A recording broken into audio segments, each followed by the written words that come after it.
bonjour. Bonjour William, bonjour à tous. De Eh bien, comme l'écrit le Figaro ce matin, le gouvernement ne veut surtout pas d'une nouvelle jacquerie fiscale. Et donc, pour l'éviter, cette jacquerie, il nous gratifie d'une, comment appeler les choses par leur nom? S'agit-il d'une pantalonnade, d'une pitrerie, d'une bouffonnade ou d'une harlequinade? Toujours est-il que c'est du jamais vu. Oui, un ministre de la République qui appelle les contribuables à ne pas payer un impôt, c'est du jamais vu, s'amuse Stéphane Albouy dans Le Parisien, qui par ailleurs démonte tout le pataquès sur 2 pages. Alors je vous résume cette histoire, désormais connue sous le nom de l'affaire des retraités modestes. Ça touche près d'1 million de personnes, essentiellement des personnes veuves, auxquelles on a supprimé une demi-part fiscale. Résultat, les personnes exonérées se sont vues réclamer de l'argent et les autres ont vu leur taxe d'habitation augmenter. Et tout ça alors que le gouvernement répète à qui veut bien le croire que la pause fiscale, c'est maintenant. Alors du coup, Bercy joue les magnanimes. Non, ne payez surtout pas l'impôt réclamé. Et si vous avez déjà payé, pas de problème, on rembourse. Autant vous dire que de tout cela, nombre d'éditorialistes font leur miel ce matin. Panique, errement, improvisation. La Charente libre n'a pas de mots assez durs pour évoquer cette affaire. Cependant que Mathieu Verrier, dans La Voix du Nord, fait dans l'ironie. Monsieur Bricolage travaille aussi le dimanche, écrit-il. Christian Eckert, le secrétaire d'État au budget, tient ce rôle au sein du gouvernement. Il passe son printemps à serrer des ceintures au sein des ministères et son automne à traficoter des curseurs pour réaliser des annonces impromptues. Oui, tout ça fleure bon l'improvisation alors que les choses étaient prévisibles.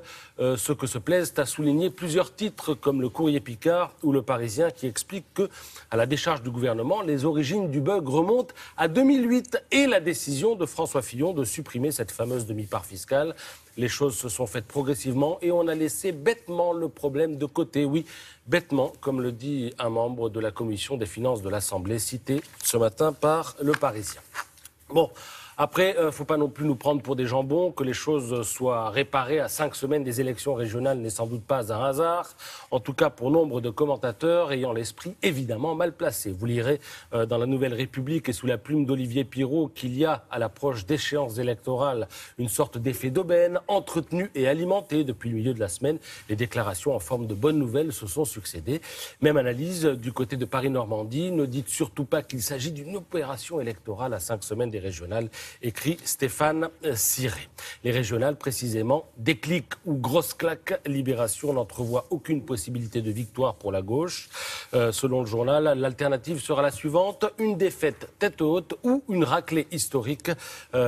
Problème, en cas de raclée, il n'y aura pas de carte de rechange, de l'aveu même de certains poids lourds du Parti socialiste. Alors le président se démène, car bien qu'il le nie, il est en campagne, sauf que trop de com tue la com, estime ce matin le Figaro, qui s'attarde sur la visite du président au Mont-Saint-Michel et surtout sur sa visite jeudi dernier en Lorraine, à Lucette, une retraitée de 69 ans. Vous savez, la photo a fait le tour des réseaux sociaux. On a pu croire au charme d'une rencontre imprévue. Tu parles, Lucette vend la mèche ce matin dans le Figaro. 2 jours avant, des gens de l'Élysée sont venus pour me poser des questions, pour savoir si j'étais dans l'appartement, pour savoir si je devais dire ceci ou ne pas le dire. J'avais envie de dire au président qu'il s'occupe beaucoup des immigrés, pour ainsi dire pas du tout des clochards, mais ça, il ne fallait pas que je le dise, m'a-t-on dit. Oui, attention, trop de com tue la com, ce matin dans le Figaro. Merci beaucoup.